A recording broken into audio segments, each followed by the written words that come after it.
Hello, ladies and gentlemen. Apologize for the slight delay. We have some, translations between U.S. and China, but I want to welcome everyone who's watching from China and America to Ezisurg's first bariatric academic webinar session. I want to thank our two chairmen, Professor Zhao Tao and Professor Nathan Swindle, for being the chair for this event, and also the faculty for Professor Charles for being spearheading this event. He was very passionate about having this communication between Chinese and American surgeons, having the cooperation continue. Over the past year, there's been a lot of difficulties both with the virus situation and traveling. I know a lot of doctors want to have the face-to-face communication, but we also at Ezisurg are very passionate about preserving the academic communication and the academic collaboration. So it is my honor to start the first of hopefully many webinars and academic exchange between the United States and Ezisurg and China. So without further ado, I want to first pass on to Professor Zhang Tao to give the opening remarks. Okay. Good morning, everyone. Welcome to Ezisurg Bariatric Academy. This educational series is jointly organized by Capital Medical University, Beijing Friendship Hospital, and Ezisurg Medical Company. Today's topic is how to define a perfect Roux-en-Y gastric bypass. I'm Surgeon Zhongtao Zhang, Vice President of Beijing Friendship Hospital and Chair of General Surgery. It is my honor to co-chair this webinar with Professor Nathan Swindle, Professor of Surgery at the University of Buffalo, former President of IFSO, and President of 2021 IFSO World Congress at Miami, Florida. I also thank Professor Diego Camacho, Andre Texasiri, Charles Zhang, C.C. Wang, Jiangfan Zhu, and Yang Liu to join us for this event. The first hour of this webinar is lecture, and the second hour is live surgery. We will introduce our faculty in detail when they give speech. Roux-en-Y gastric bypass is one of the classic surgical procedures in metabolic and bariatric history. Currently, it is still the second most performed bariatric procedure in the world. The design of this procedure is a balanced combination of intake restriction and malabsorption. Clinical outcomes after Roux-en-Y gastric bypass is satisfying and consistent. Therefore, many surgeons regard this procedure as gold standard. However, techniques of each step of Roux-en-Y are various.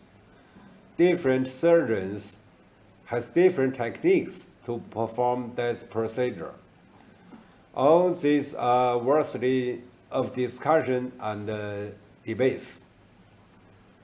I appreciate you to spend time to attend this event. Hopefully, this webinar will be informative to you for your clinical practice. Thanks again to my co-chair, Professor Nathan Swindle, and all faculty and participants online. And also, I give my special thanks to Ezisurg Medical Company for sponsoring the series event. I look forward to working together to deliver a successful education event. Thank you. All right.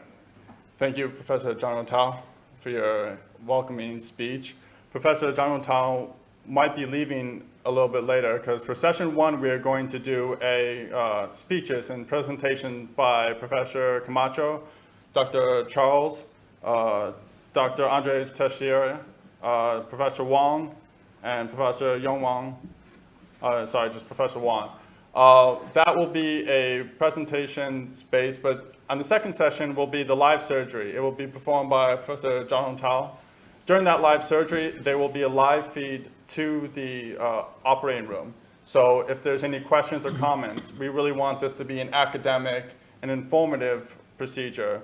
Dr. Charles here can also offer any commentary or questions about the procedures. So without further ado, I want to pass it over to Dr. Camacho for his speech. Thank you. Thank you very much for the introduction. Let me share my screen right now.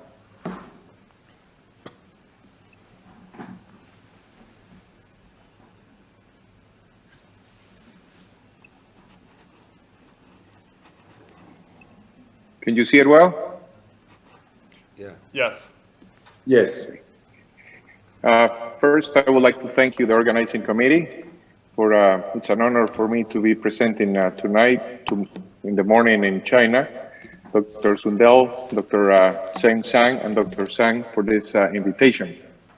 Today, I'm going to talk about the importance of closing the mesenteric defect during the gastric bypass surgery. I do not have nothing to disclose for this presentation that is relevant to to this topic.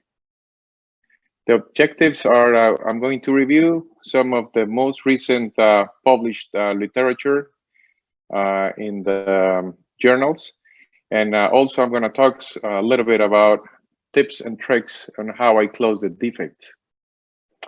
First, we have to understand what are the risks and where are the locations of the most common internal hernias after a gastric bypass. These are the most common locations: the jejuno-jejunostomy, the Peterson's hernia when we perform an anti-colic surgery, or a retrocolic internal hernia if we do a retrocolic Roux-en-Y gastric bypass. Depending on what literature we review, the incidence has been described as 2 to 9%, and the causes could be related that there is an absence of adhesions due to the laparoscopic approach. And some of these patients, when they lose the obesity or the fat, the sutures become loose and the rings or the openings become larger, allowing the small bowel to herniate through the defect. The mesenteric defects, as I described, are the most common: the jejuno-jejunostomy, the Peterson's defect, and the mesocolon defect. The presentation can be acute or chronic. Acute are the patients with small bowel obstruction that are related most of the time with closed bowel obstruction that could turn into ischemia, necrosis, and an emergency surgery, and could potentially create death to the patient. The chronic are those patients that are common visitors to the emergency department that complain of vague abdominal pain, nausea and vomiting, many visits to the emergency room, and they are sent home and they come back. And most of the time, the patients abandon the follow-up with the bariatric surgeons. And when they represent to the emergency department, they have some type of obstruction. The most common study that we perform in the United States is the abdominal CAT scan. On the left, you could see that there is a patient with an internal hernia.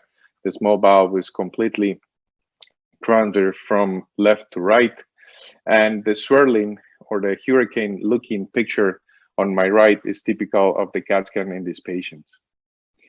So let's talk about what the literature is reviewing. This is a meta-analysis of the internal hernia that was published in 2015.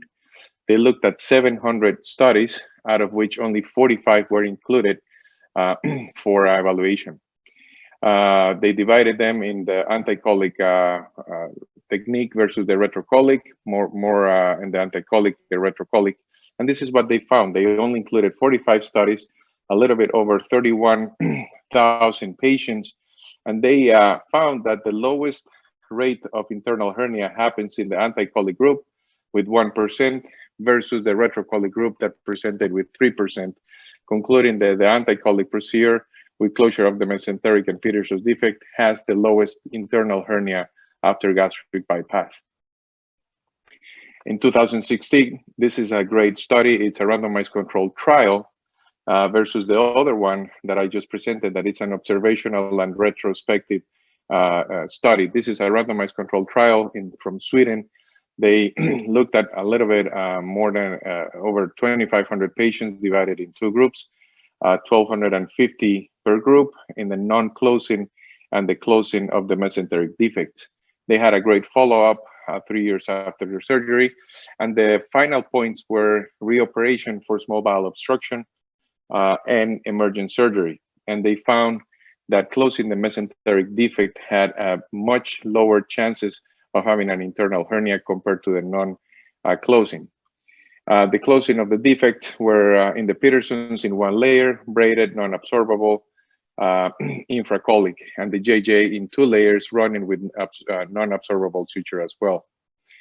In this study, they looked at 54 patients, and they found that 4 had defect closures and 35 with non-closures, with a risk of 1.5 versus 2.39 versus the two groups. And if you look at the study, they looked at the two groups and they divided them in obstruction within the first 30 days and after the 30 days. The patients who had closure of the mesenteric defect had more chances of presenting with small bowel obstruction versus the non-closing of the defect. And this was due to kinking of the Roux-en-Y just at the point where they created the jejunostomy. So in these studies, you can see the two curves here. The patients who had closure of the mesenteric defect presented with more chances of undergoing surgery within the first 30 days compared to the non-closing.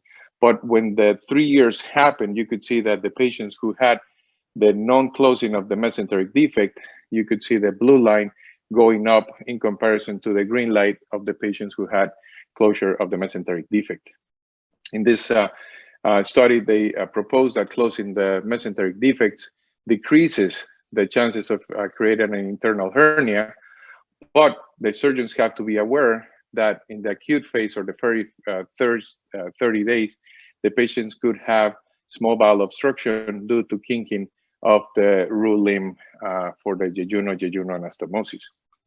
This other study published in 2017, they evaluated over 4,000 patients at a single institution over a 10-year period, and they divided them in two groups, 1,500 versus 2,500 in the closed group, and they found an incidence of internal hernia lower of 2.5 in the group that had closure of the mesenteric defect versus an 11% in the non-closing of the defect. And they concluded that, again, that the closing of the mesenteric defect has advantage in reducing the chances of creating an internal hernia. This is the most recent study. It's a meta-analysis closing the defect. They evaluated 111 studies, of which only 8 were included in the study, and 6 were observational and 2 randomized controlled trials. The largest was in the observational or retrospective review of 10,000 patients versus 2,600 patients in the randomized controlled trials. In the observational study, closing the defect had lower risk of internal hernia. As you can see, there is a chance of, let me just find my mouse here. Oops, sorry. Almost half, 50% less chances of having an internal hernia versus the group with the non-closing. And the reoperation for small bowel obstruction, again, was found to be higher in the group who had the closing of the mesenteric defect compared to the non-closure. And the 2 randomized controlled trials, the same, they had less chances of having an internal hernia compared to the patients who had closure of the mesenteric defect. And as you can see in Group A and Group B, They're talking about internal hernia reoperation due to small bowel obstruction, and both studies favor the closure of the mesenteric defect. But when we looked at small bowel obstruction not related to internal hernia, they favor a known closure of the mesenteric defect. And this echoes the first study that says that in the first 30 days, the patients could present with small bowel obstruction, not due to internal hernia, but due to kinking or twisting of the Roux limb when at the takeoff of the Roux-en-Y. And they concluded that closing of the mesenteric defect in a gastric bypass, it's associated with a lower risk of internal hernia, and it's less chances of reoperation for small bowel obstruction compared to the closing of the defect. So how do I do my technique? These are tips and tricks that I have learned over the past years. First, I would like to talk about how I looked at the jejunostomy. If you don't close this space, you can see that there is definitely a large opening that the small bowel can migrate into the space and create an internal hernia. I try not to put an anti-reflux, obstructive stitch. I go right at the crotch. I do a bidirectional technique where I fire a 45 proximal and distal to the anastomosis. So I'm not concerned about narrowing of my anastomosis. I take small bites, and as you can see here, you look and taking small bites of the fat of the mesentery. Try to kind of sky during the closing. I try to go and do a running non-absorbable material. I try not to go full thickness in the mesentery so I can prevent some type of ischemia or a narrowing of the vascular flow to my anastomosis. It's very important that you close the entire defect from top to bottom. There is some surgeons that close at bottom to top. My partners like to close the mesenteric defect at the end of the gastrojejunostomy. They are afraid that sometimes they won't have enough length from the Roux limb to create the anastomosis under tension. So they like to close the mesenteric defect from at the end of the procedure. This is the closing of the Peterson's hernia. You have to identify the mesentery of the small bowel as well as the mesentery of the mesocolon. And again, I like to use the endostitch with a non-absorbable suture. I go to the base of the mesentery of both the small bowel and the colon, and I take small bites to prevent injuring of the medial colic artery. You can do this interrupted figure of eights, or you can do a running suture.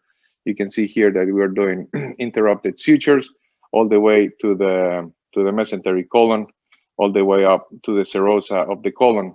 I do not like to close superiorly to the colon, to the anterior stomach. Due to that, I don't think that the internal hernias will happen in this space. So here I'm trying to close the entire defect from the mesentery of the small bowel to the mesocolon, closing the Peterson's defect in its totality. So you can see here the defect is completely closed, and anastomosis is in the left upper part of the screen. So this is, I could not find a better video, but this is a patient that I was performing surgery for a gastric bypass. And if you can see here, I'm elevating the mesocolon. And this is important because I could not identify any portion of the small bowel in the abdomen, but you could see that past lateral to the left colon, I saw a bulging in this space. I was trying to identify what was the reason of this, and I started seeing some adhesions and some scar tissue from the mesentery of the small bowel to the root of the mesentery, and I started to follow the small bowel and trying to see what was the reason of this. And then I started dividing these adhesions, and you will see here that there was kind of an internal hernia that the patient had that was not diagnosed before the surgery. So this is what could happen if we do not close the defects. You could see that there is some small bowel that can trap, the vascular flow supply can get compromised, and the patients can suffer from ischemia and emergent surgery. In this case, it was a totally elective procedure. This video was presented at ASMBS. I'm gonna try to go forward due to the time that I have. And if you can see here, I started to identify more small bowel that was opening some windows, and I was able to start retrieving the small bowel from the mesocolon and the left colon. You have to be careful not to devascularize the mesentery of the small bowel. You could see here that I could not identify yet the ligament of Treitz.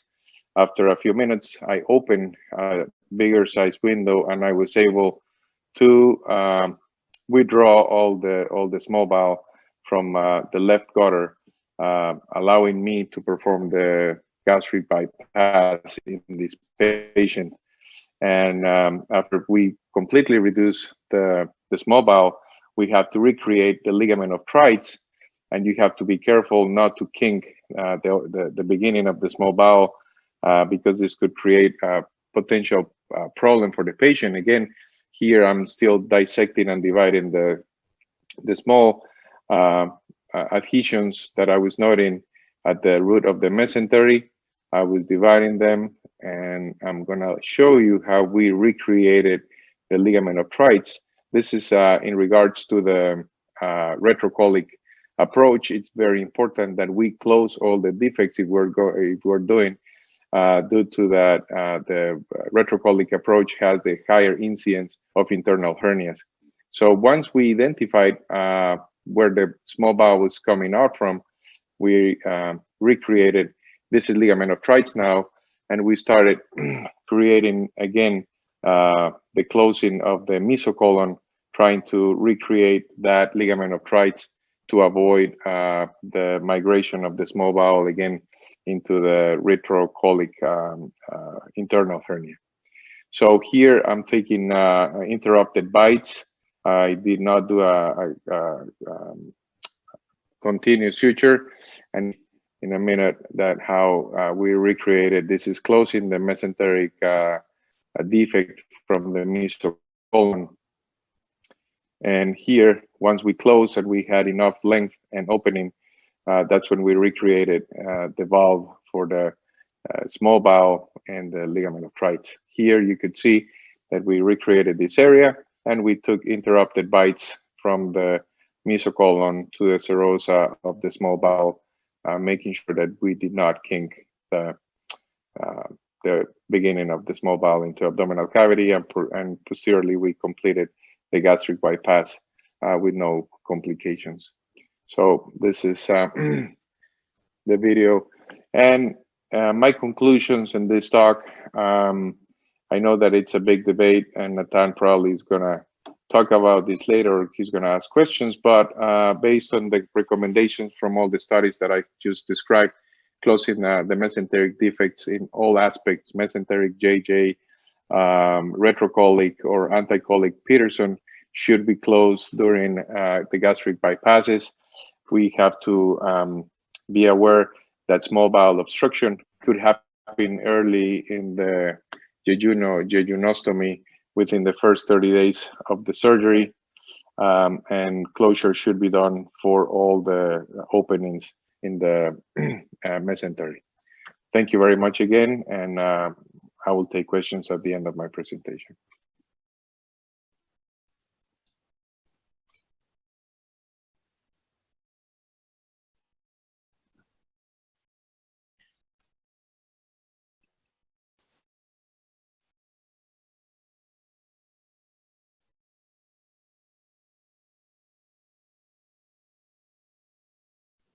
Dr. Diga. This is Dr. Wang. I have a question for you. Well, May I have a question? Sorry, Dr. Wang, we're holding questions until the very end of session 1, just so we can make sure we let everyone have their discussion first. Okay, thank you. No problem.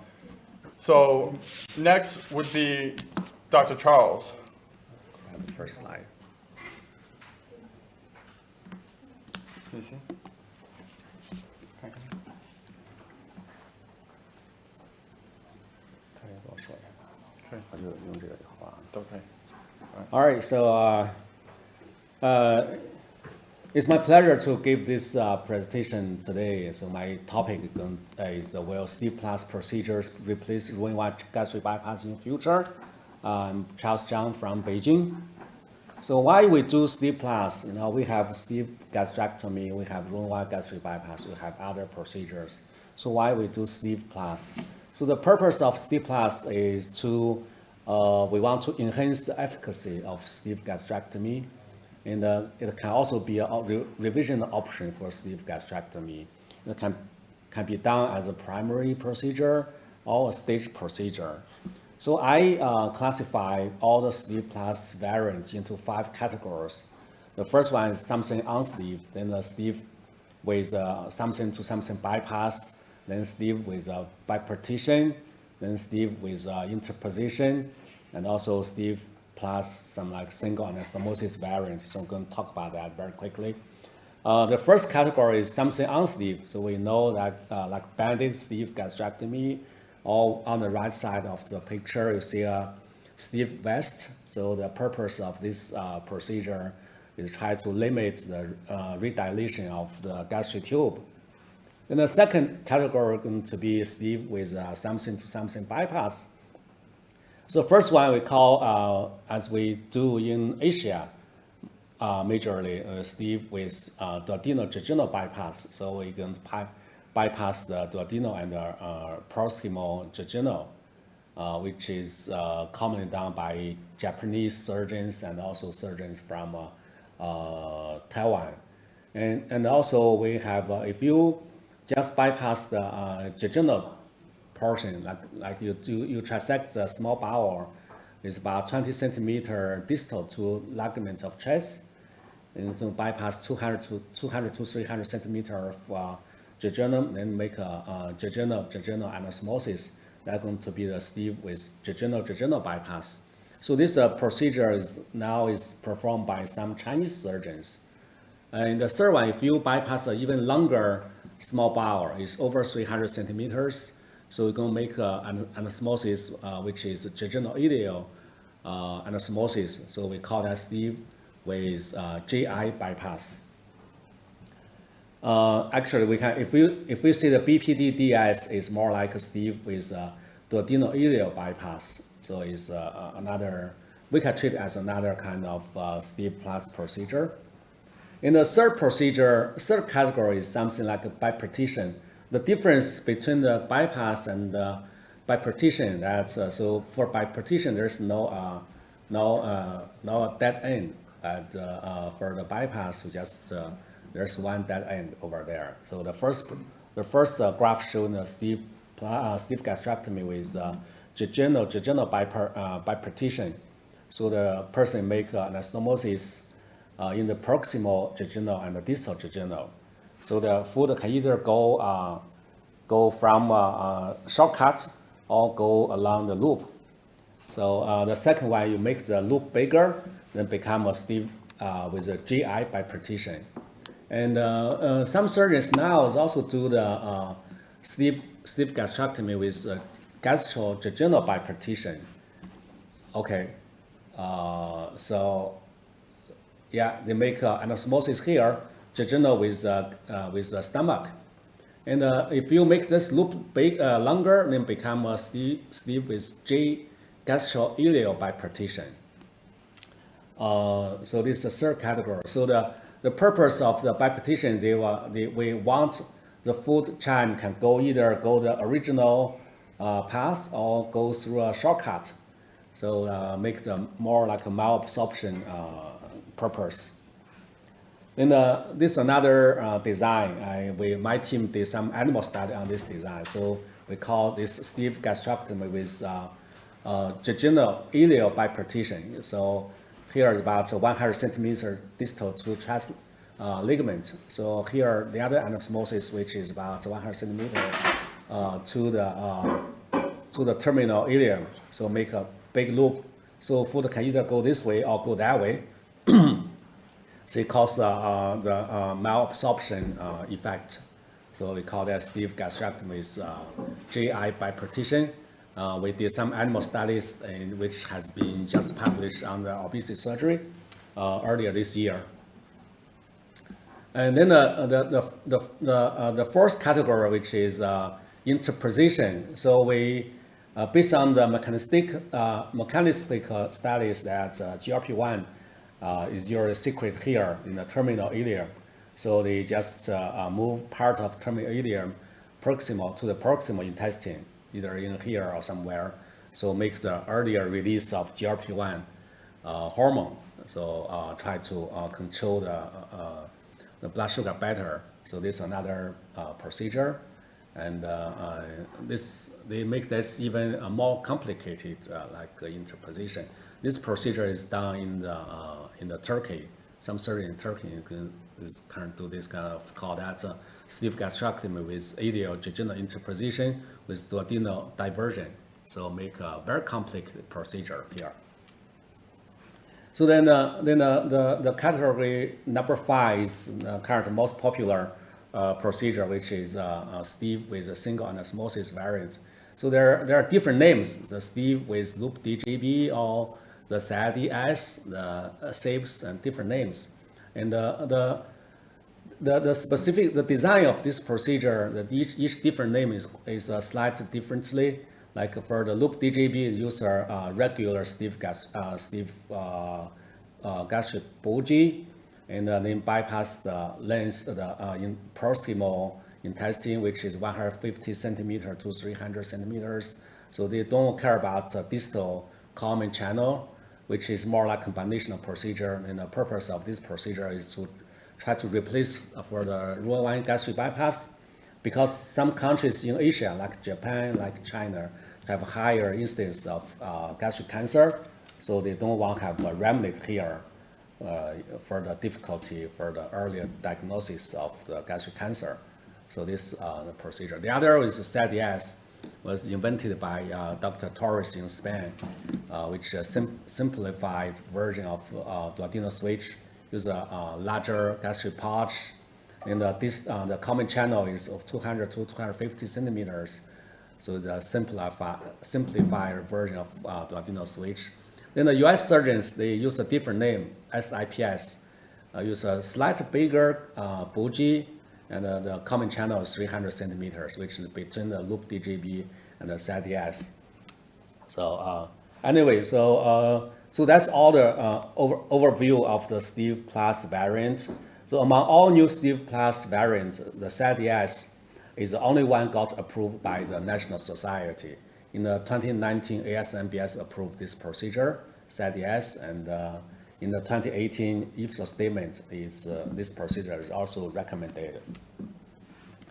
And the pros of SADS, including that the procedure preserves the physiological pylorus, so the patient going to have less dumping, less bile reflux, and also the postprandial glycemic variation is quite small, which is benefit for the patient long-termly to reduce the CV event. And they do a duodenal jejunal anesmosis with afferent bile here. So that's because of buffer effect. So we can see much less marginal ulcers.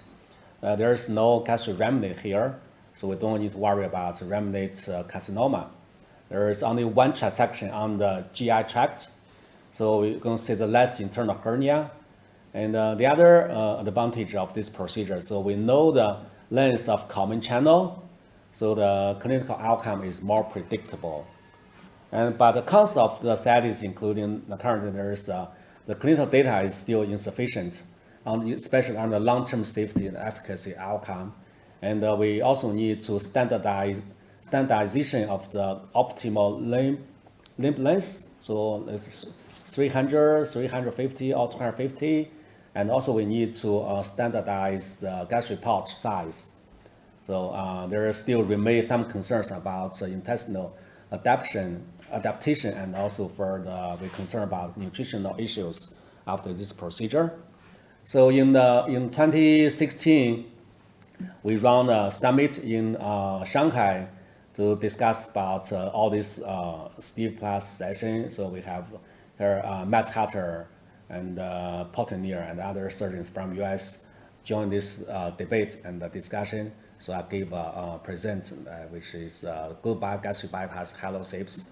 So in the 2016, we did a survey on the all the participants, experts on the all the procedures, the prediction. So the one of the question is that Roux-en-Y within 5 years will disappear, decline, or going to do more. And most surgeons think that Roux-en-Y gastric bypass will decline within 5 years. That survey was done in 2016. And the Steve gastrectomy, then most surgeons think the Steve gastrectomy is going to have more and more cases, which is, yeah, that's a correct prediction. And so we also had a survey on, are you going to do a SADS on some patients in near future? So most of surgeons think they're going to do that in the next 5 years. Again, in the 2019, the Ezisurg World Congress in Madrid, and I was requested to run the Steve Plus session. John chaired that session with Matt Hatter and Antonio Torres, and the surgeons from Spain, Dr. Torres and Dr. Rosdin and Dr. Kasama and Satora, Dr. Satin and C.K. Huang from Taipei, China, join this session and stand just represent each different procedures, including SADS, SIPS, and DGB, chassis bipartition, and ileal interposition, and also jejunal bypass. So this some picture from that session. So we also had some voting questions. The purpose of this voting questions, we want to know from audience and when and how to do the Steve Plus procedures.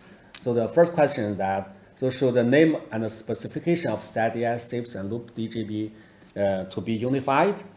And most persons think that the name, we have many names on that single anastomosis variant, the name should be unified. And when the other question that if we want to unify the name for that procedure, so what's the best name to describe that procedure? Have different choice, SADS, SIPS, loop DGB, Steve gastrectomy, SADS, and duodenal switch without BPD. And about half of surgeons think that SADS should be the name for that procedure.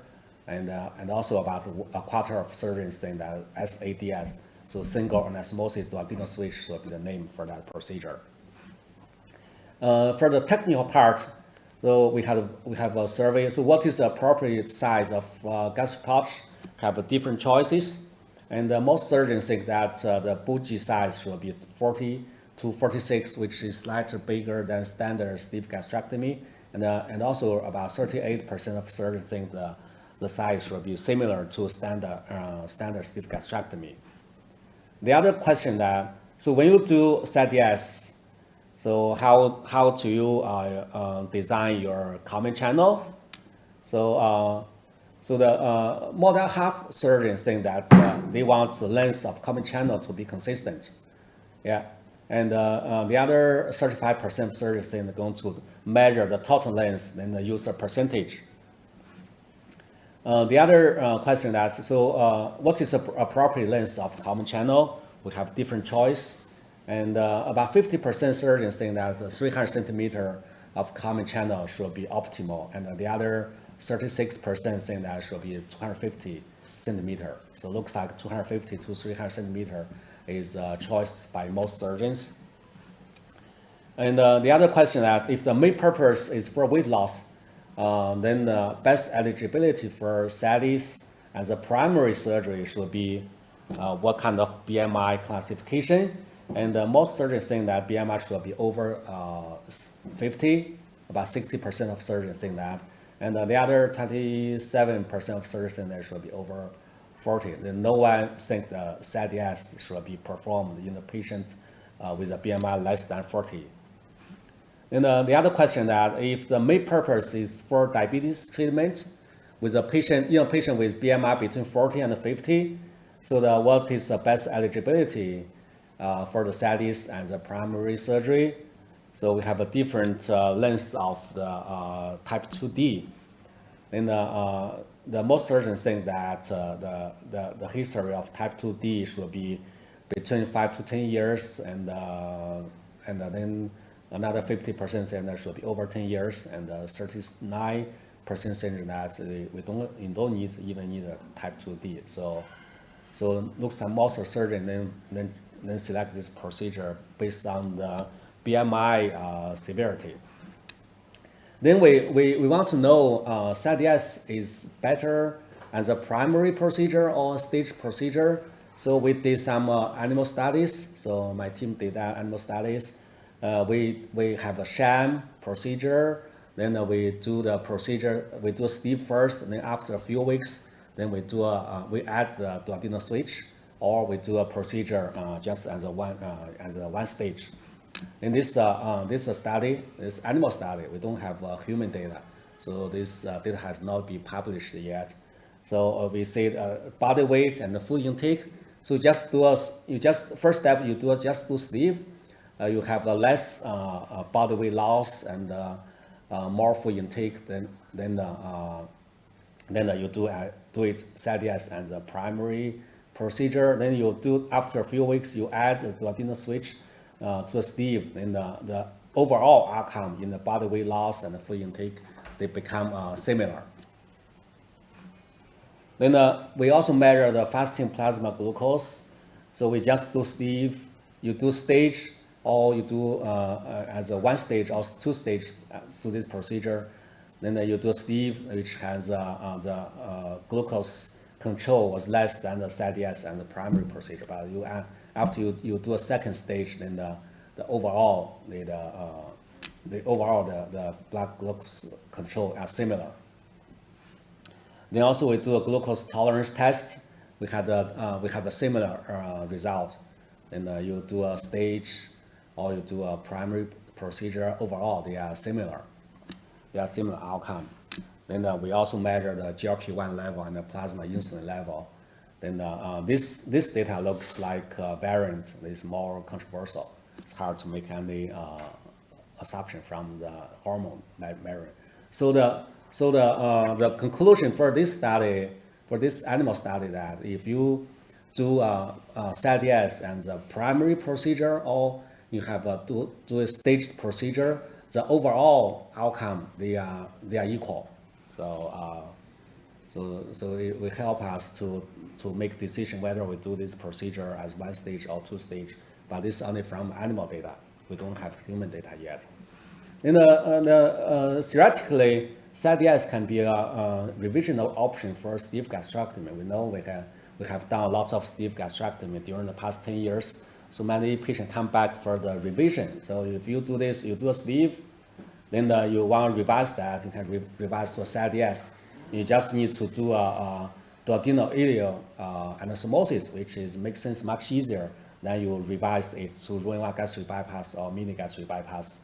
So this if this one the weight loss is not optimal, or you have other concern about that, then you have another choice, can revise the SADS to the traditional duodenal switch. So this might be a very smooth transition from sleeve to a SADS. Then later you also have chance to revise SADS to the traditional duodenal switch. All right, so that's my talk summary.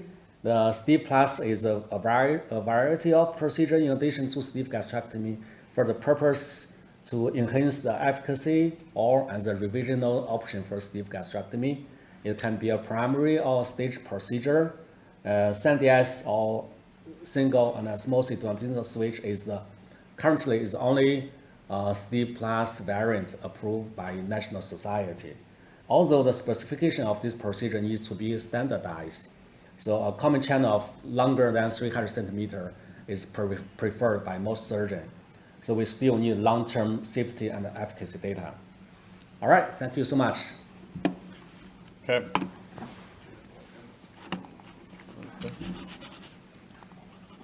Thank you, Dr. Charles. you talk a lot about future technology and future procedures. I think going forward in discussion, you presented a lot of important questions, very many questions that a lot of the doctors here, I'm sure, have a different opinion on. So I want to thank you for bringing up these topics, because the discussion about new inventions and new techniques is always important for furthering the advancement of the surgery and the outcome for the patients. So next, I'd like to move on to Dr. Andre Teixeira for his presentation on robotics and bariatric revisions. Thank you. I'm just got my screen here. Can everybody see it okay? Yes. All right, so the topic was about the perfect bypass, but not all the time the bypass is perfect, right? As previous lecture explained, that there's some data that most likely bypass might disappear. So what happens when the bypass fails? So I have no conflict of interest at this time. So I think it's important to understand my talk in terms of robotics platform, right? I'm 100% robotic surgeon now. I used to be 100% laparoscopic. That's how I was trained. And one of the reasons I added robotics to my my armamentarium was ergonomics was a big thing for me in terms of feeling comfortable, no back pain, shoulder pain, wrist pains, etc. I had a cervical injury with a patient when we put on the table. Patient profile. Our size of our patients has become a problem. We've seen more and more BMIs 80, 90s in my practice now. Personal growth. I think we need to evolve in terms of adding new technology and new procedures to our armamentarium. Increased career span. And one of the things for me was pretty impressive was reproducible across all BMI. It didn't matter which BMI the patient had, the outcome in terms of the way the surgery looked, the bypass, the pouch, the sleeve, the switch, the revisions all look the same. So to me, I would not shortchange a patient because of the torque or because of the amount of excess weight and so forth. So to me, it was very important, that part. So data, it's all about data. When I gave a talk last year about also revisions, at the time, there was about 362 abstracts on Google Scholar and PubMed. Now we're up to 651, only on robotic platform from bariatric revisions. And most of the data in terms of conversions of sleeves to bypasses or band to bypasses, band to sleeves, sleeves to DSs, but there's not a whole lot of solid data in how to convert or when to convert or what's the data to convert bypasses to something else. I'm not talking about going in, trimming the pouch or do a distalization type 1, type 2. I'm talking about conversion to a whole different new procedure. When you look at, there is an interesting paper that just came out actually, was robotic assisted surgery resulting in a short hospital stay follow-up revision on bariatric surgery. That was done by one of our friends, Alchar, here in the US. He looked at 167 patients, and the robotic platform was 52, and laparoscopic was 115. All bypasses that require revisions. There were no difference in readmission 30 days, no difference in blood loss. The difference was a short length of stay for the robotic arm, which is interesting because when they look at the data in 2013 and 14, the length of stay was higher for the robotic platform. And I think it has to do with the platform that we used back then. Back then, we were using the platform, the S platform, or the SI. And now we're using the XI, which is a whole different platform. And actually makes more sense, that platform, than what we had in the past. Also, an interesting article that showed comparative analysis of robotic versus laparoscopic revision bariatric. So using our own database, on BSA equipped database. So they look at 2015, 2017 data collected, which is kind of interesting because you get part of the data being on one platform and the other part being the other platform. And also, when you compare robotic versus laparoscopic on our database, really there is no way not every revision that's done robotic is placed under robotic category. So it is important to understand you always your number for the robotic category is going to be smaller compared to the laparoscopic category, just because of how some people entered the data. So they saw there was higher complication on the sleeve and lower complication on bypass, which doesn't make much sense to me. The only thing I can think about it is back then with the SI platform, a lot of people using sleeves as their learning procedure. So I can see that issue being the case, that some of the complications were done because that was a learning curve surgery, like people used to do in the beginning of robotic platform, people using cholecystectomies as their learning curve. And there was a little bit high incidence at the time of complications. Now, one of the best operations for passing a learning curve for robotic platform in general is hernias, without a doubt, inguinal or incisional hernias, which I bet you're going to have some debates here afterwards. And then we looked down data, right? So we wanted to figure out, since we do a lot of revisions at the time, we compare data of between robotic Roux-en-Y gastric bypass to sleeves, and then we also bands to DSs and so forth, right? Granted, when we are comparing our revision cases, when we looked at it, our operative times were longer on robotic platform, but because when we look at the laparoscopic cases versus the robotic cases, we were doing a much more complex cases, like for example, revisions of bypass to sleeves, revision of lap band to DSs, or even revisions to bypasses to DSs. So those cases alone, they're a long time. And if you look at the majority of the bypasses to sleeve and the band to DSs are all done robotic. So our length of stay, our OR time was longer. So it kind of deviated a little bit from our thing. But overall, when we looked at it, the results are very similar. There's really no issues for the matter, except for the third day readmission was lower for robotic versus laparoscopic, but it was really not statistically different at the time. But we are relooking our data since we have more cases now to be able to look at it. Complex revisional surgeries, right? That's the biggest thing now. Our surgeries are getting more complex. Like you're talking about the duodenal switch with the interposition. That's a very complex surgery in my mind. That there's a lot of areas for mistakes that can happen, and you have to be careful. So when we looked at our own data comparing bypasses, conversion bypass to SADIs and BPDDSs, right? We looked at it in terms of, at the time we only had done 15, we are up to about 50 now, give or take. We had 2 leaks at the GG anastomosis, and we had 1 duodenal blowout, which it only takes one for you to remember how painful it is to take care of a duodenal blowout. In terms of when you look at the weight loss, they did extremely well in terms of the percentage of estimated BMI loss and the total weight loss. At 24 months, we have a 25%, around 26%, and at 24 months, you have a 57% of estimated BMI loss. And then when we looked at it, and which procedure, BPD with a DS or a SADI, really statistically, there is not much of a difference. I think when we look at the data now, which has been a little bit longer, I think because of the BMI, what they started, I think we're going to see that BPDDS, they might be losing a little bit more, but I'm not so sure it's still going to be statistical difference. But it's very feasible procedures. They maintain the same learn curve, weight loss curve.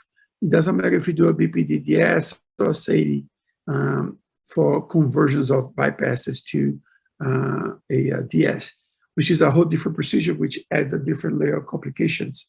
And that's where I think the robotic component comes into play, because the robotic is going to allow you to visualize better your structures, able to do a better dissection and also you're able to have a 360-degree motion articulation with your hands in terms of suturing and so forth.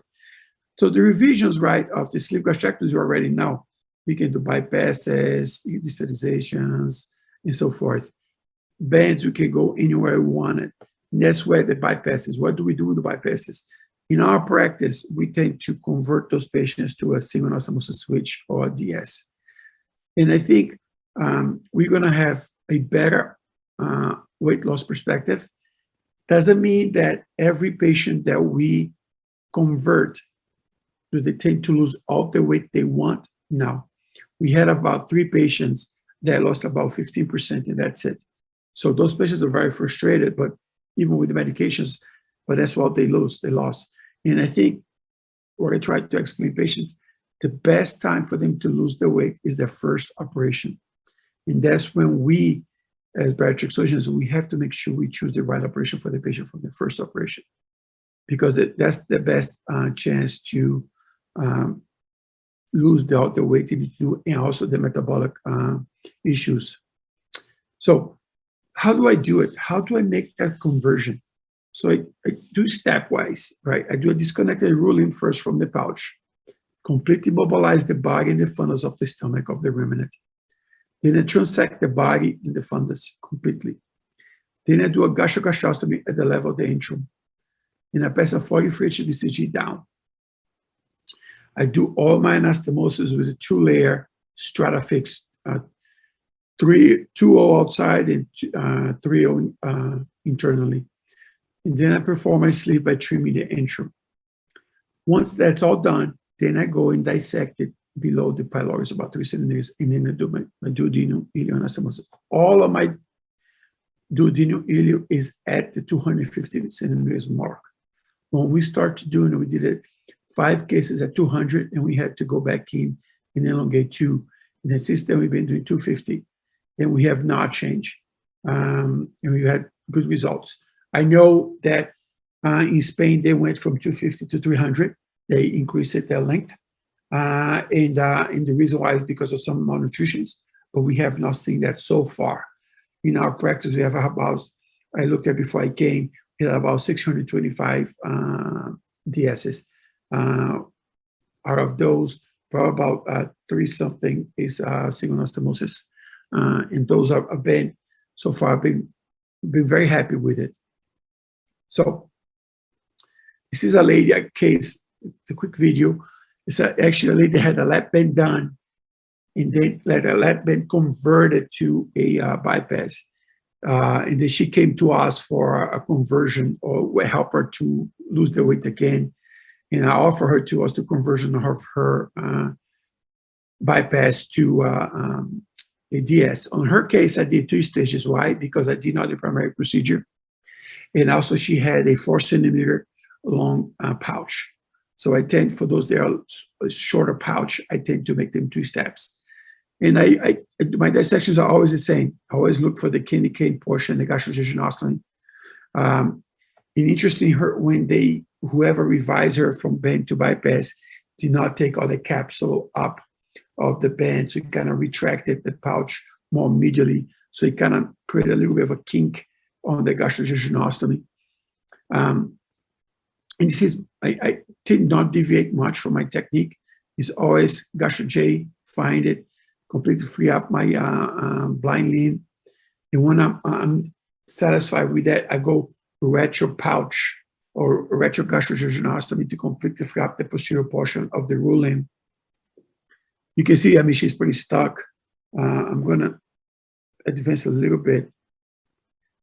So I also, you see the pouch is dilated, but it's a small pouch. And I'm trying to create my posterior tone. This is my blind limb. As you can see, it's a little twisted.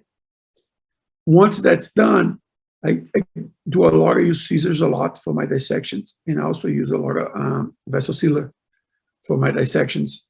And the vessel sealer, in my mind, is a very versatile instrument. You can suture with it, you can dissect it once you get used to it. Like anything else, you just matter of getting used to it. I don't care about this was taking the blood supply out of here. because all of that part, I'm going to resect it. Some people ask me, do you reconnect the root limb back? And I tell them, it depends. If the root limb is a 75 centimeters or less, I leave it. I don't do that. My root limbs are longer. I leave it, especially if I'm going to do a two-stage. If it is a very difficult case to reverse it, then I use the root limb as a way to put a feeding jejunostomy in case they have a leak. Once that's completely mobilized, I come in and fully transect it with a stapler right above my gastric J.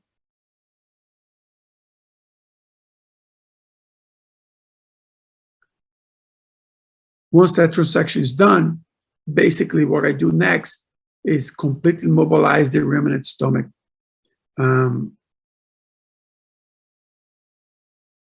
That's what I'm trying to do here. I'm trying to completely mobilize. This is the part of the root limb that I'm taking out because it's pretty much dead.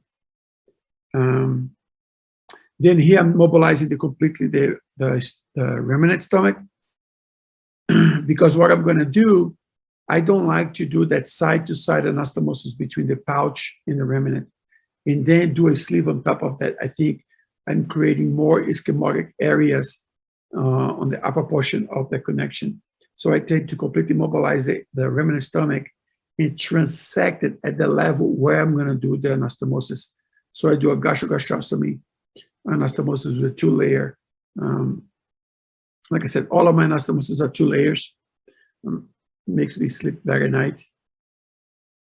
I also test aroma. See right here, I do ICG green now, so I can see where is my level of perfusion.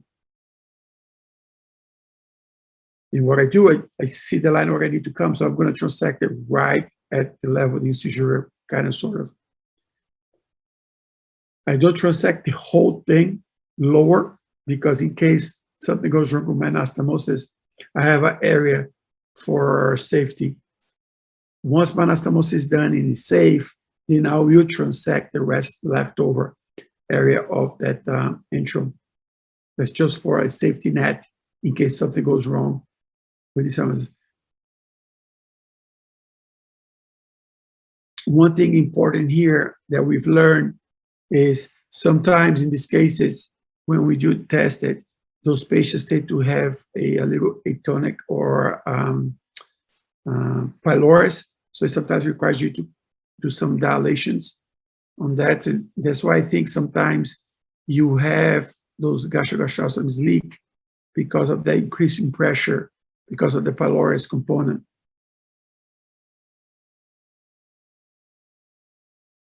Yeah, so I do 2 layers. First, the posterior layer is always done with a 2-0, and then I run my completely run it with a 3-0 Stratafix.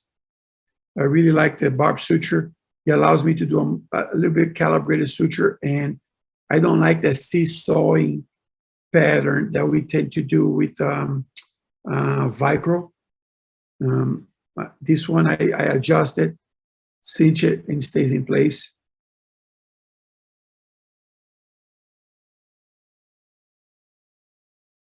I'm just going to advance a little bit more.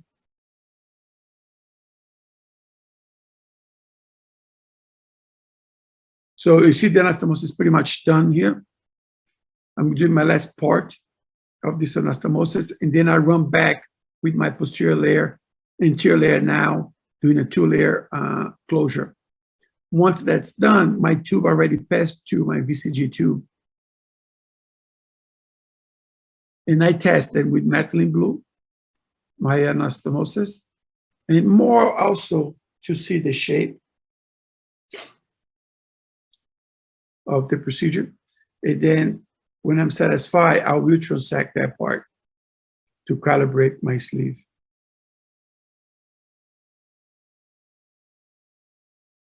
And then the last thing I do here, I shoot again Firefly or ICG, because I want to make sure all of my anastomosis is perfused. So it allows me to make sure that I won't have an issue with this anastomosis because of perfusion. As you can see, everything is perfused well, all the staple lines all the way down. On this case, like I said, I did a 2-stage procedure on her. And this is I'll go quick here. This is the second stage portion. As you come back, she completely plastered here, her gastrostomy area. Now I go, all of my duodenal dissections are pretty much the same. I always go about 2 to 3 centimeters above the pylorus. You completely free up, get into the lesser sac and open up. On her, I had to take some of those adhesions out to be able to gain more length of that duodenum. And you can see there's some important structures there very closely. Good. So as you see, I free up completely and I go on the same direction anteriorly to completely free up my duodenum anteriorly. And once I'm satisfied with the length, I started creating my tunnel posteriorly. And I think one of the advantages of the robot is visualization that we can get of that retroduodenal area with the pancreas and so forth. One trick I tend to do here, I always put since the beginning, I put a pin rose. It allows me to lift up below the pylorus and get the distance that I need. Once that distance it's accomplished, I come in with a stapler and transect it. Blue load, I see some people sometimes oversew the staple line. I don't do that. I believe that if you do that, you're going to cause more ischemic issues at the duodenal stump.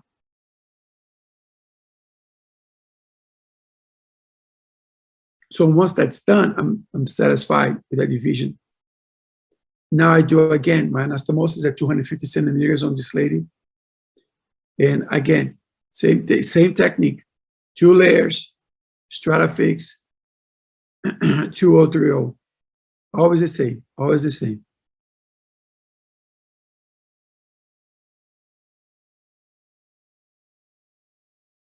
Once the anastomosis is done, I do my, the procedure is done, I create my enterotomy. And the size of my enterotomy is the size of the duodenum, pretty much. It doesn't matter how big I make or how small I make it.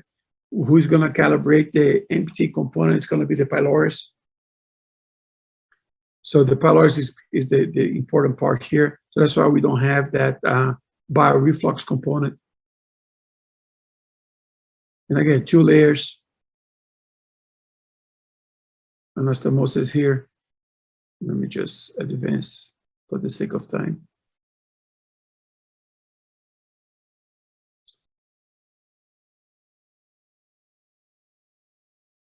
Then we come back.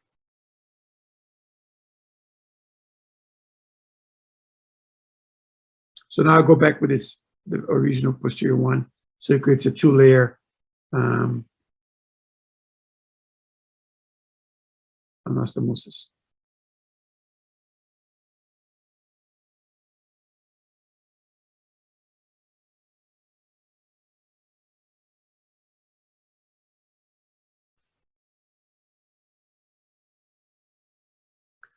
So conclusion, robotic bariatric revision is a feasible and safe approach. Robotic approach levels the skills. So if someone is not very good laparoscopically, the robotic platform can level up that skill. Robotic revision is not a surgery for someone that's learning robotics. I think you need to pass your learning curve first. I see some people come to see us operate and learn, and they only want to do robotics for revisions without doing the primary cases. You have to learn how to ride your bike before you go to a motorcycle. So same thing, you need to do your primary procedures first. Start with primary procedures before you do revisions. Thank you very much. This is my email. Please feel free to email me with any questions, any concerns you want. And thank you very much for the opportunity to be here.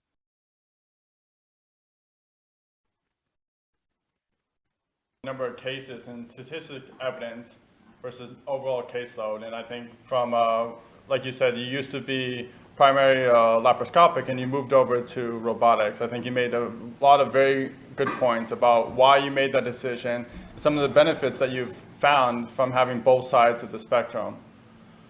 The final presentation is from Professor Wang. Professor Wang will be talking about methods and values of small intestinal length measurements in metabolic and bariatric surgeries. Dr. Wang?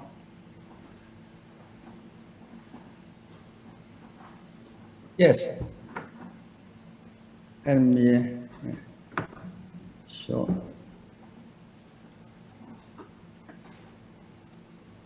Okay.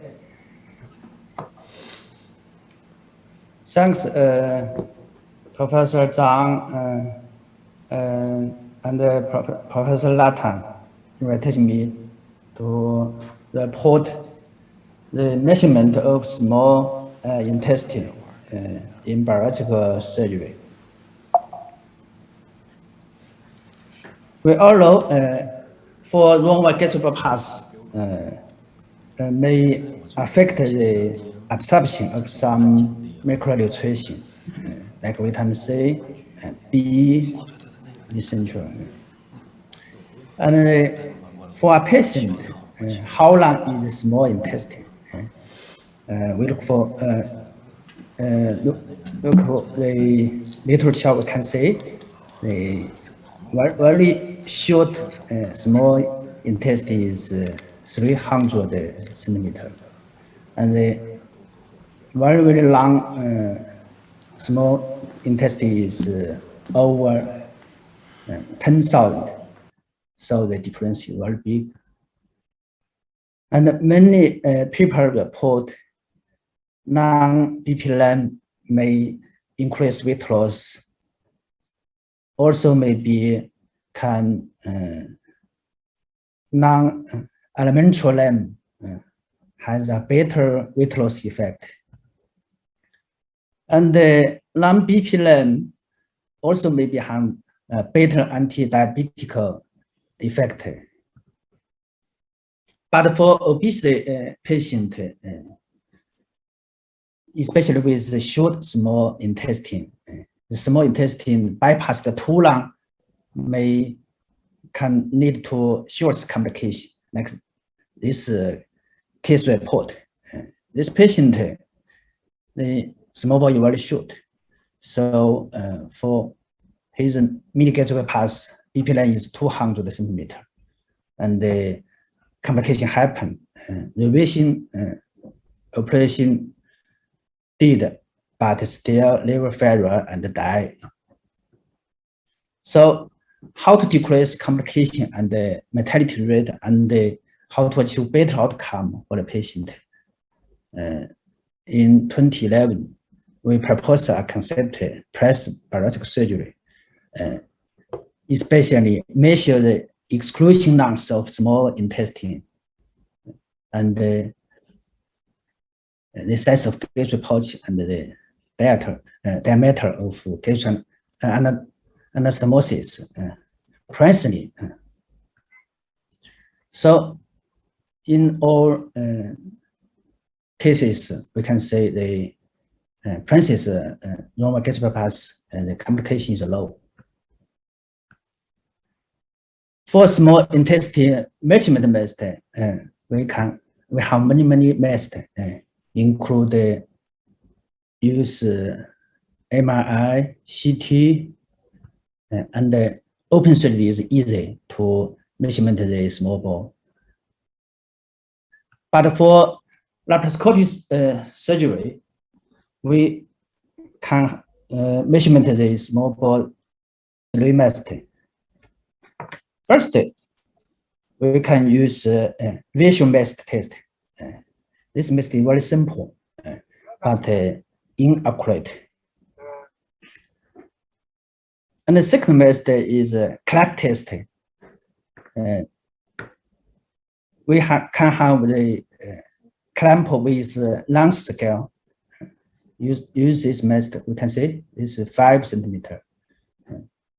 Everyone one time is 5 centimeter.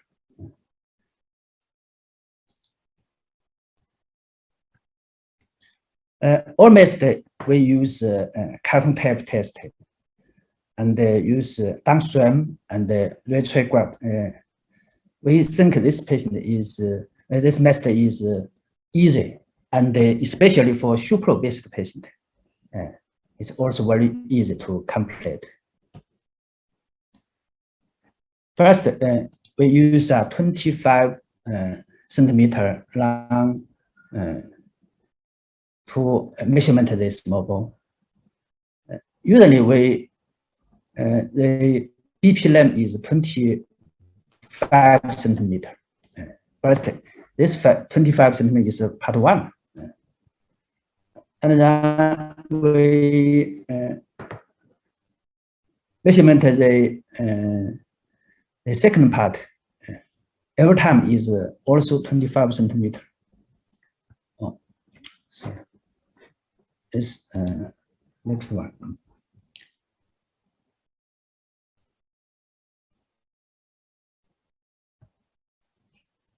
And I continue to measurement.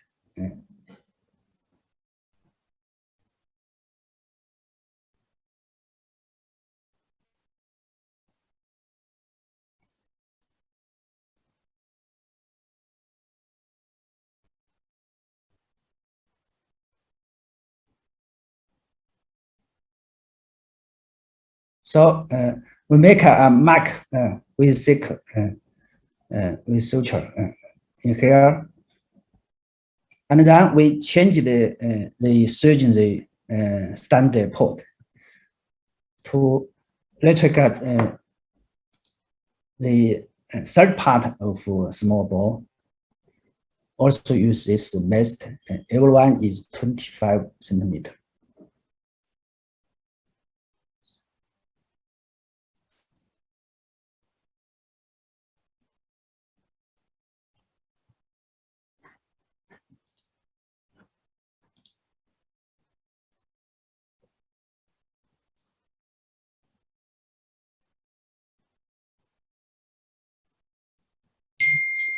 Every time is 25 centimeter.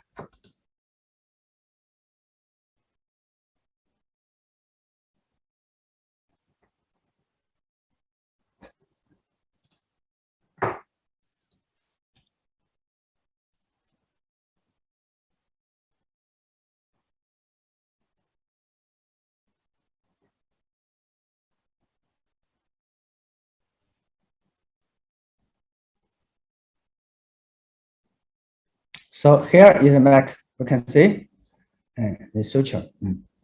So we can add the length of the 3-part small bone together to get the total length. And we find the 2 cases of the micro diverticulum. Result. In this 10 years, we in our single center we did 156 cases. The average time is just 9 minutes. Related complication, no. Small intestine length is about 430 to 1,005 centimeter.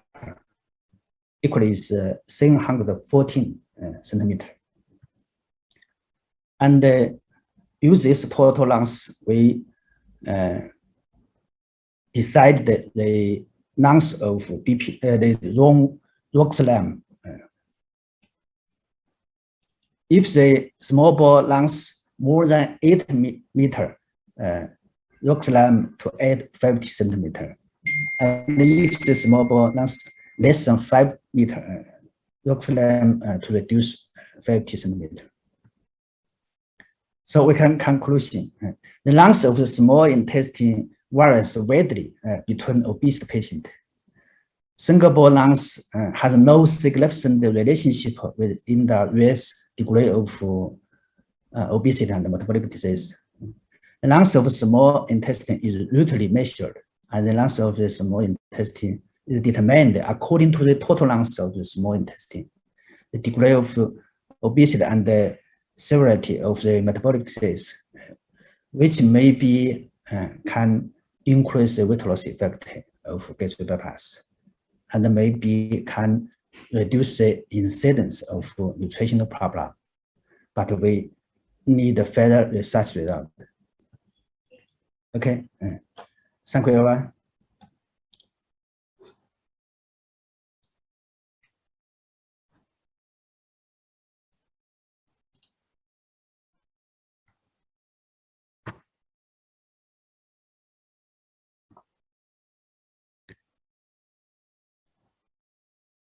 The doctors who spoke. So I want to turn over to Dr. Zwindle, who will be chairing this panel discussion. Dr. Zwindle?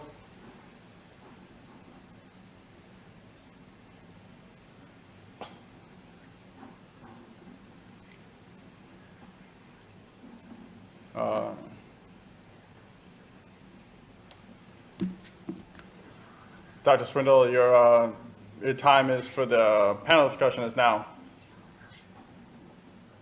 Hello, thank you everyone for being here. Very nice presentations.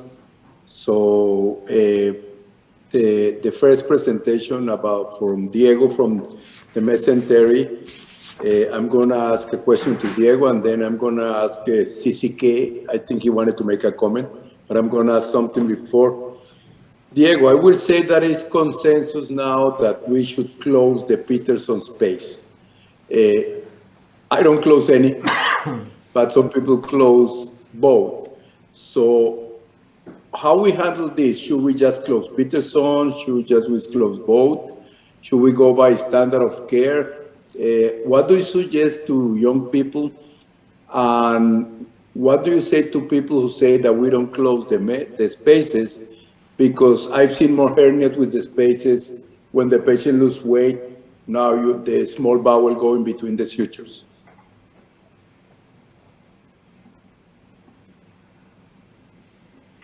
You're mute, Diego. You're mute. You're mute.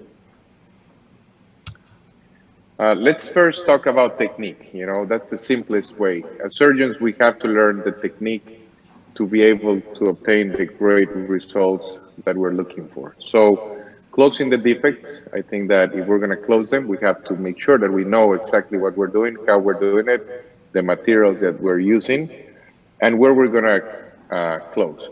In regards to what is the literature showing, I mean, the evidence is clear that there is a less chances, 11% to 2% of internal hernias closing all the defects. Now, when everything goes well, no one is going to complain. Everything is going to be fine. The problem is when we have that patient that presents to the outside hospital and they don't know what they're doing. And I think that is the problem. That patient is at risk of having that internal hernia that could potentially lead to ischemia, resections, and potential death. So based on what I presented, the meta-analysis, I think that it's clear that we should, or it's recommended to close all the defects. In regards to Peterson, I mean, some people say that because it's a wide space, the chances of having an internal hernia that could potentially give you a big problem are not there. I think that personally, I have seen Peterson's hernia, I have seen internal hernias, I have seen hernias from bands.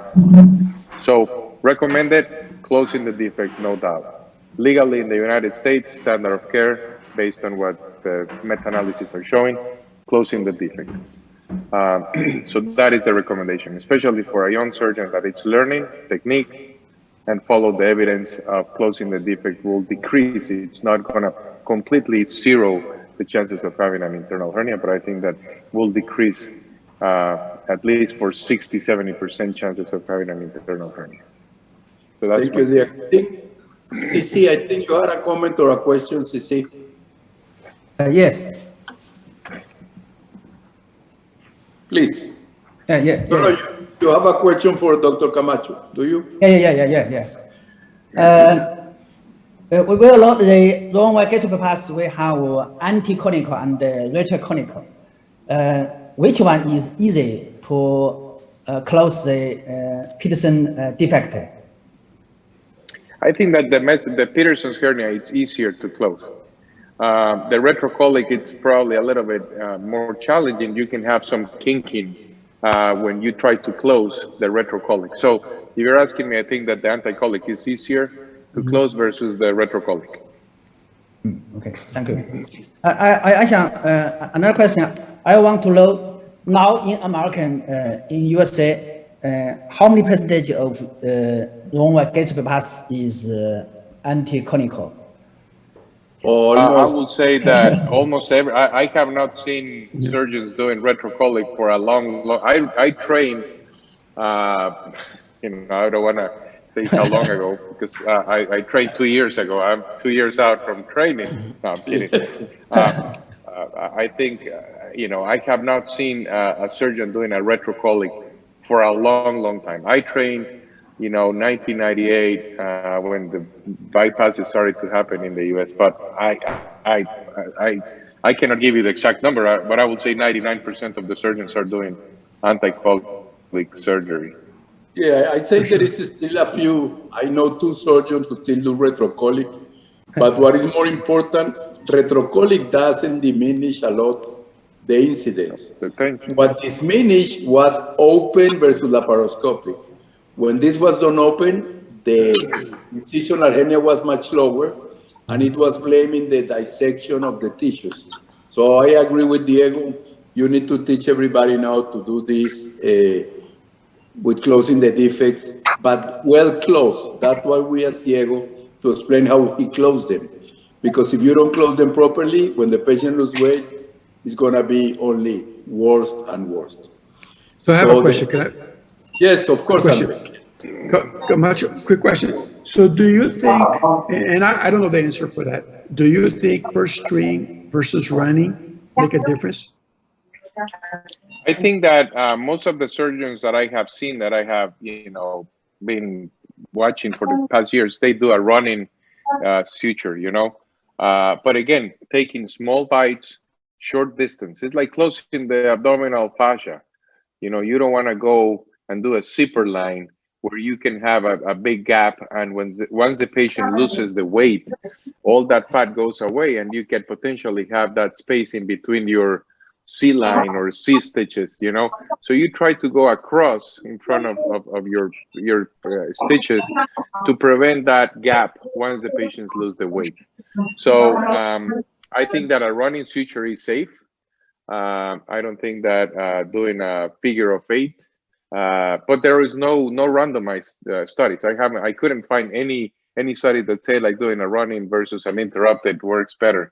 There is a group in Europe that is using staples, clips to close the mesentery, but to me, I think that you're at risk of clamping one of the vessels, creating a hematoma, and then having to put a stitch to oversew the bleeder. So reality is that I think that you should be careful closing.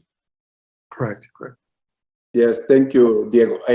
I have a question for Charles. Charles, all these sleeve things, sleeve plus, in my mind, send a message to the surgeons, don't do more sleeve because you need a lot of options. 35% of the sleeve are going to regain weight. And now you need to add sides, zips, bipartition, tripartition, pentapartition. So first one, what will be the best revisional surgery for the sleeve? And second, shouldn't be maybe doing less sleeves, Charles?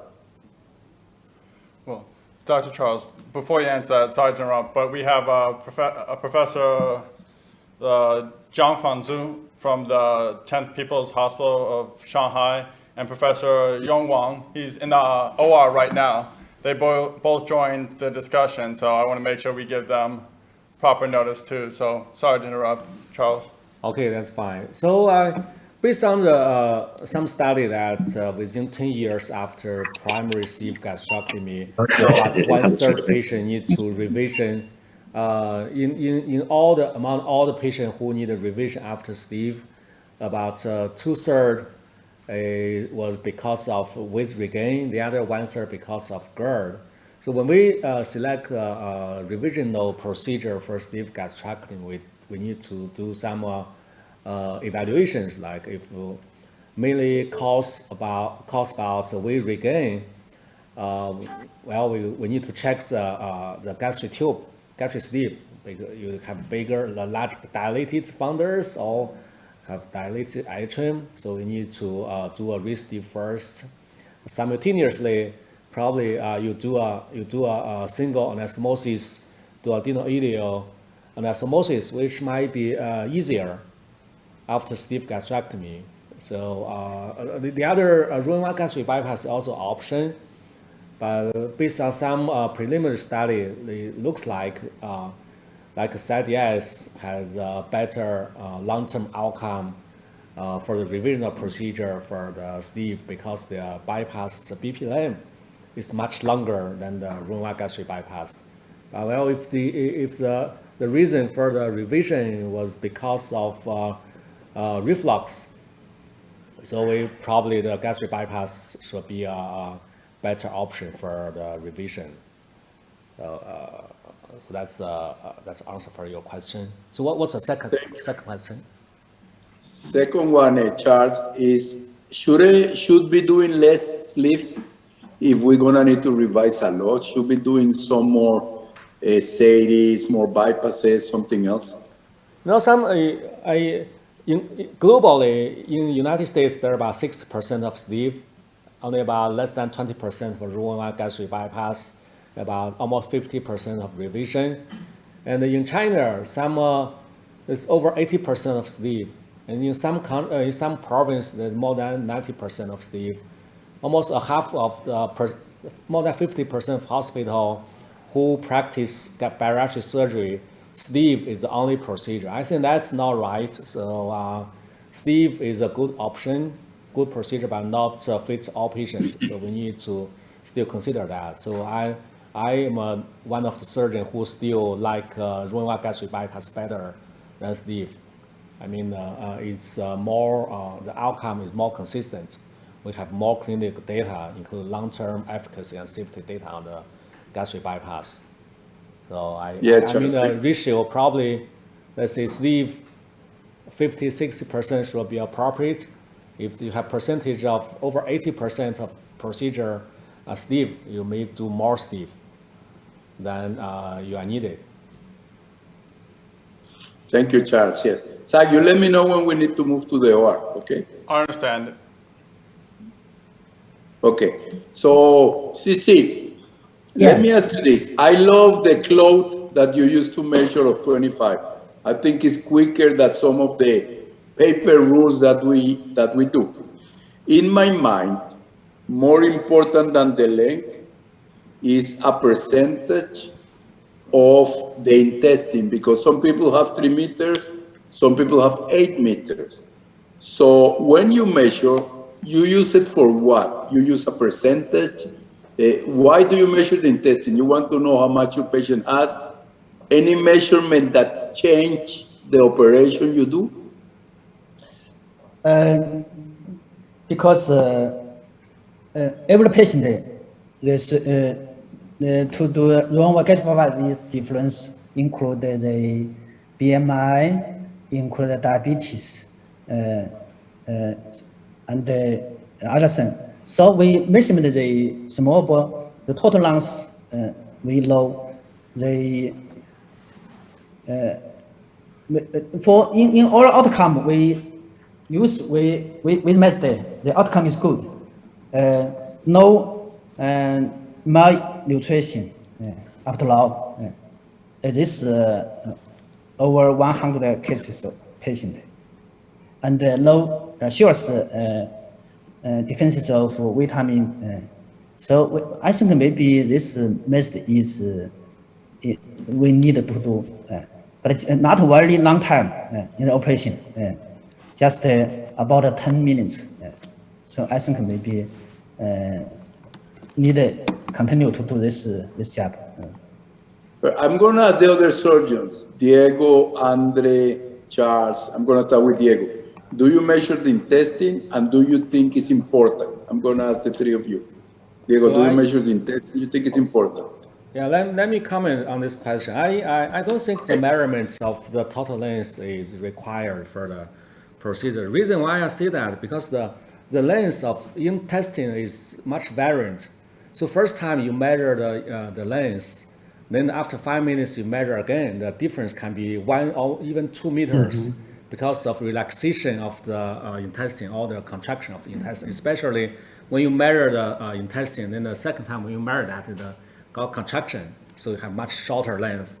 And also because of variant depths of anesthesia. So it's really hard to precisely measure the total length of intestine. So I usually don't measure that. Andre? I don't measure the whole total length. I agree, if you measure one time, you measure again, same case, you're gonna have a different number. So I don't do the whole total, I just measure what I need to measure for my lengths, for my Roux limb and for my biliary limb. Diego? You're mute, Diego. You're mute.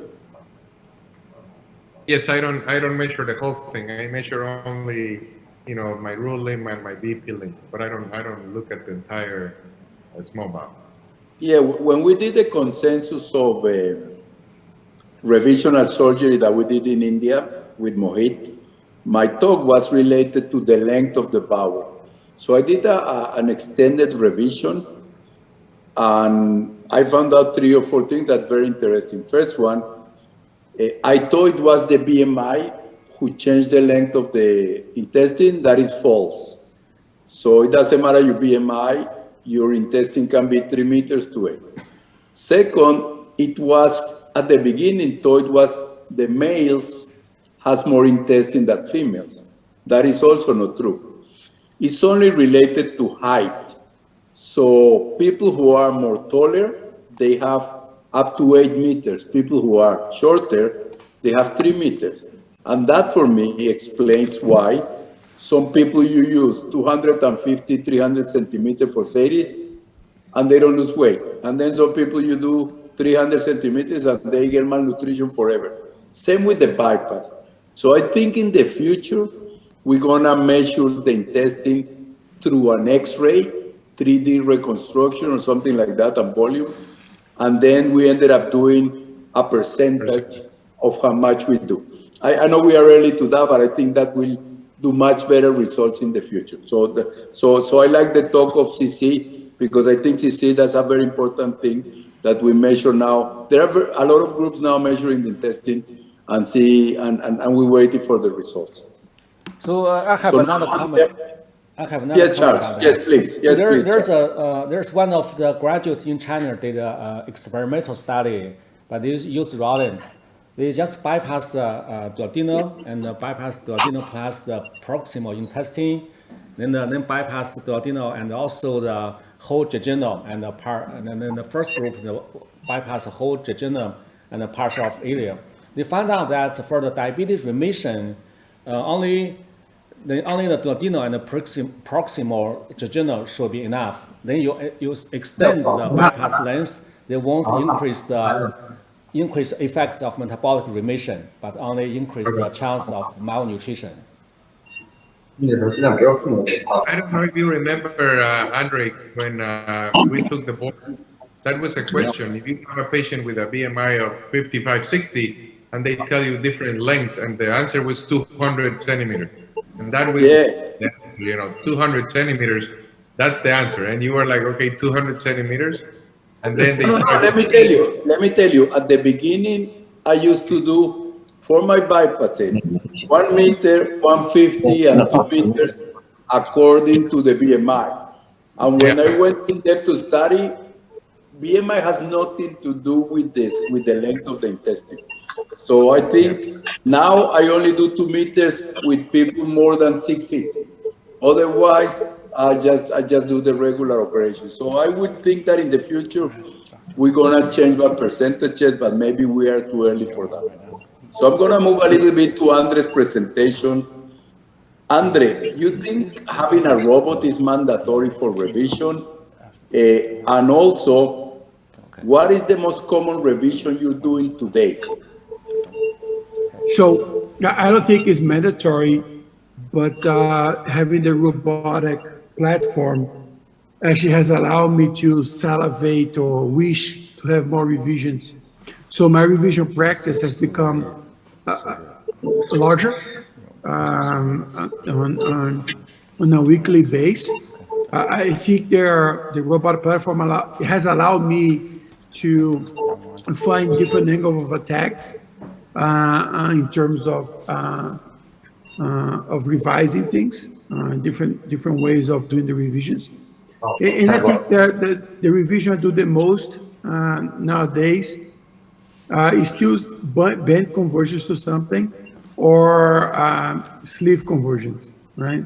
And then my number 3 is bypass conversions to switches. So my sleeve conversions is usually for reflux or weight regain. If they're reflux, you're going to have a bypass, or if not, you're going to have a switch. Okay, I want to ask Dr. Xu. Dr. Xu, you here? How are you? Yeah. I want to ask you 2 questions. First one, it was about the closure of the mesenteric spaces. What do you do and what do you suggest? And second will be about the length of the intestine. You think it's important or not? Okay. So talk about from the second question about the measurement of small bowel length. I believe it's a time-consuming and time-consuming procedure. Dr. Sun Chuan Wang said it takes 9 minutes to measure the small bowel length. I believe it's a very difficult procedure to use a string to measure the small bowel. So in my opinion, I always measure the length by using a clamp. For example, open the tips of the clamp. Maybe it's a free cylinder. I measure 10 minutes at a visual field on the screen. Relative length on the screen, so measure 10 centimeters to 10 centimeters and measure the length I need. What's the first question about the mesenteric defect? The mesenteric defects. The mesenteric defect. I'm so sorry. Just now I talked with other people. I did not pay attention to the lecture. Saka, are they talking in the OR? Are we staying or what happened? Oh, sorry. That's Professor Yong Wang. Wang is in the OR because of the timing. He was going to join earlier, but yeah. Sorry, I'm here. Late. Yeah. So because I'm just in operation. I finished 4 operation today. Just 1 sleeve plus just sleeve GGB. I didn't follow some question just now, but I found that in my center, most of time, previous 10 years ago, we just finished the Roux-en-Y bypass for about 80%. But now, only about 10%. The only reason is because of the SP, anemia and so on. But in my opinion, first the mesentery defect will close with the, I think, with the Medtronic suture, and also for I didn't check the distal part length of the small intestine, because if the patient need to double check the distal length of the small intestine, I will choose the cities, but not the Roux-en-Y bypass. Most of the time for the Roux-en-Y bypass, we only use in men, but not women, especially for the young women because of the anemia. But for the women of more than 50 years old, where I can choose the Roux-en-Y bypass, because for today, I have 1 Roux-en-Y bypass and 1 sleeve plus operations. and also 2 single incision sligectomy. So sorry, I didn't follow the previous question. Yeah, the two questions were the mesenteric defect and the length of the bowel. Okay. For the mesenteric defect, I'll close all of them close, and also the second is the port or what? No, the other one was revisional surgery after the sleeve. Should we do less sleeves or should we do more sleeve, because there is a lot of revisions? Yeah, I mean that for the revision operation of the sligectomy, most of the time I just choose the cities, but not just increase the length of the root bypass. Thank you. Thank you, Professor. So, yes. Can I talk about Dr. my idea about the sleeve class? I checked on Madeline. I found the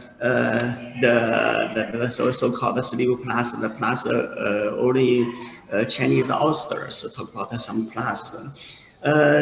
So in my opinion, to do sleeve is enough for almost all the patients. So in my opinion, I just do so-called class for the patients of with regain or unsatisfied weight loss after sleeve gastrectomy. So I did. I'm doing now sleeve gastrectomy and with the ordinal ileal anastomosis for patients with regain or unsatisfied weight loss after sleeve gastrectomy. So I just submitted a letter to basic surgery, which will be published during recent. If they want to come and spend, a few days, you have done it with me, Nathan, at Montefiore, so you can arrange for that, and I'll be more than happy to host Montefiore as a